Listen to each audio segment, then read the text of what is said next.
women are more attractive than 25. Do you respect women? Absolutely. Why wouldn't I? Do you think that 18, 19-year-old women are more attractive than 25-year-old women? I think there's attractive people. That's a loaded question. I don't know. Well, it's not really, is it? I can't. You know why I'm asking it? Of course I do, but I can't sit here and for say. the benefit of viewers who don't know why I'm asking, you said this. In general, this is also one of the reasons men find youth attractive. You want to blow up the internet? I'll blow up the internet right effing now. The reason 18 and 19-year-olds are more attractive than 25-year-olds is because they've been through less dick. People say, oh, you can't say that, but yes, I can. A 19-year-old is more attractive than a 26-year-old woman, and I'll tell you why. Because that 26-year-old has talked to more guys, been to the club more times, been effed and dumped more times, more arguments, more mess, more for me to clean up. That is misogyny. Why? Because you are encouraging a mindset about 25-year-old women that makes them sound out to be infinitely less desirable than 18, 19-year-olds, and having effectively been having too much sex to be taken in a more respectful way. Well, firstly, even if that was the case, that wouldn't be misogyny. But what did you mean by what you said? That's not misogyny because it's not anti-women. I'm saying that an 18 or a 19-year-old woman would be more desirable. Pretty anti-25-year-old woman. Anti-25-year-old women we can argue, but not misogyny. Well, that's misogyny then, isn't it? No, it's not. Well, being anti any woman at all is misogyny. Not when I'm saying that women are beautiful and attractive at a certain age and saying the age. You're saying 18, 19-year-olds are more attractive than 25. Well, than ageist perhaps, but misogynistic absolutely is that not. But you just accepted it was misogyny. No, I didn't. You said it was misogyny. I'm telling you, no, it's not. But if a 26-year-old woman is watching this and has heard those comments, yeah. Would you just say to her, look, I'm sorry, I shouldn't have said that? No, I won't.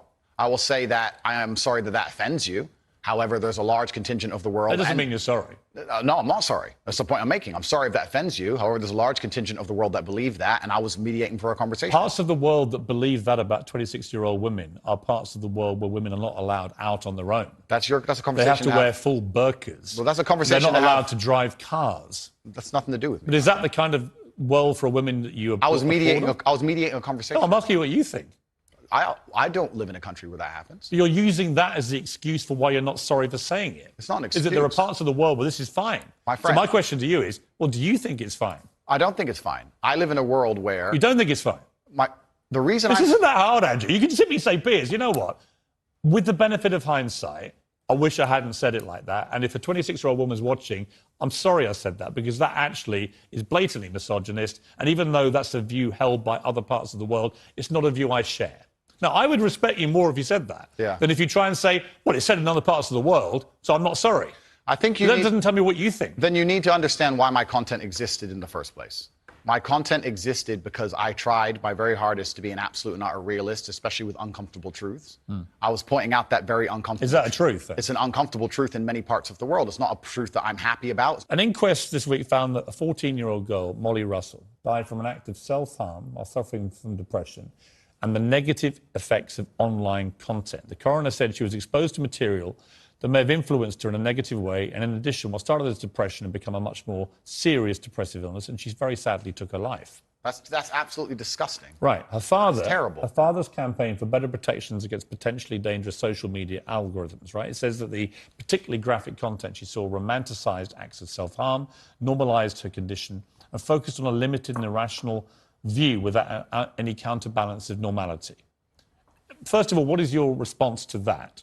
Nothing to do with you. That's the first thing. Yeah, it is nothing to do with me. The fact that a 14-year-old girl took her life is truly sad. The world we live in today is... The fact that something like that happened is almost mind-blowing to me. That's truly sad. I actually feel sad inside to see something like that. What has come clear to me in the interview is that a lot of things you say you wouldn't say now that you've said before.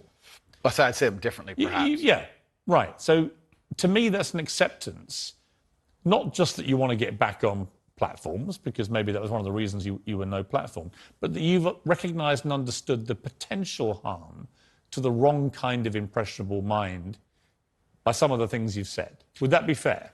I think that's 80% fair. I recognise and understand that with massive fame, you have to be more careful about being misconstrued. Like I said earlier, 1% of people misunderstanding you doesn't matter with a small audience. It matters with a very large audience. With power comes responsibility. I still believe the things I say. I do not want to be a negative force for the world. I also understand that I am a man who's lived a very difficult, nuanced life, and I am capable of making nuanced points that may be misunderstood by teenagers. However, that can be said about anybody and everything. Every opinion online can be misunderstood by children.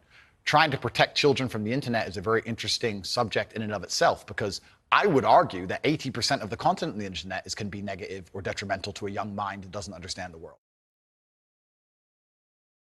What's going on with our marketing? What are we doing? Ma'am, we'll use SEMrush to find our market potential and see what marketing channels our competitors aren't